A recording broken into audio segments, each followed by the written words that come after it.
So po, magandang hapon, magandang araw sa lahat. Ako wala si Renzi Galupo, no? At nasa tamang edad, no?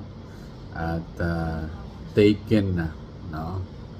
Tapos siyempre guro tayo, no, for many years here in Thailand and back in the Philippines, no? At saka nasa ano na tayo, 21 years in service in total na lahat na yan, na Thailand and Philippines po. Sa dito naman sa Daruna na tayo ay nasa 16 years na po, no? So yun, yung kinagandahan na sa Daruna kasi dito, no, makikita mo na nagkakaisa at nagbubuklod po tayo dito, no? Kaya yan ang nagustuhan ko, no? Medyo may kaliitan ng sahod. Actually, I started, I mean the rest of my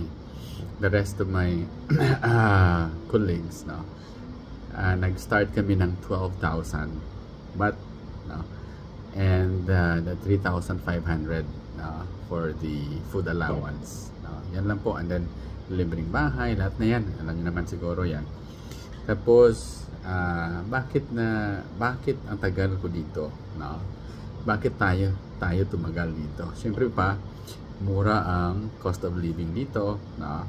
Ang Ratchaburi po ay isa sa sentro, no, ng kalakal na sa agrikultura, no? Ang mga prutas dito at mga gulay ay sobrang mura, no? At tayo po, itong probinsya na to ang dinadayo when it comes to vegetables and fruits po. No? At noon, aside from our job, no, aside from our profession as a teacher, meron tayong mga extras na ginagawa, no? Nagtitinda po tayo, no? Kaya yun, no, medyo naka-build tayo ng magandang matawag nating negosyo, no? At yun ang kinakabisihan natin aside from teaching. Yan po. And of course, no, ano pa ba ang message natin, no, sa mga baguhan, no? Huwag kayong mainip, no? Dahil ang grasya minsan pag nainip tayo ay lumalayo sa atin.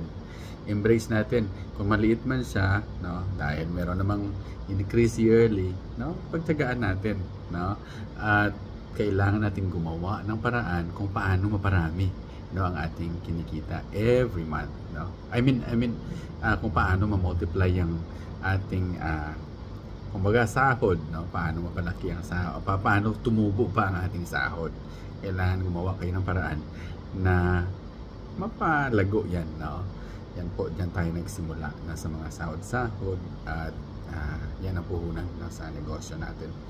Tapos ano pa ba? Message sa ating community, no? Maraming salamat po, no, sa bumubuo, no, sa mga officers natin dito sa Filipino community in the Diocese of Ratchaburi, no? Itong community na to, no, ay ginawa, no, para sa pagkakaisa po nating lahat, no? Yan po ang primary purpose why po meron tayong community dito, no? At lahat po, no, may mga problema, no, meron tayong sandalan po, no? Maraming salamat po sa inyo sa bumubuo, no, ng FCDR. At the same time, no, syempre pa sa Carmelite missionaries, no, sila ni sister po, no, maraming salamat din po. At of course sa mga Thai priest, no, sa diocese ng Ratchaburi, maraming salamat po sa pag embrace po, no, sa atin mga Filipino teachers, no.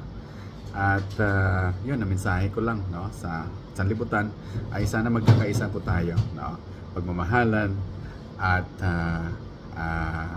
yung galang, no, at yung respeto na kailangan mananatili yan sa ating puso at isipan para magkaroon tayo ng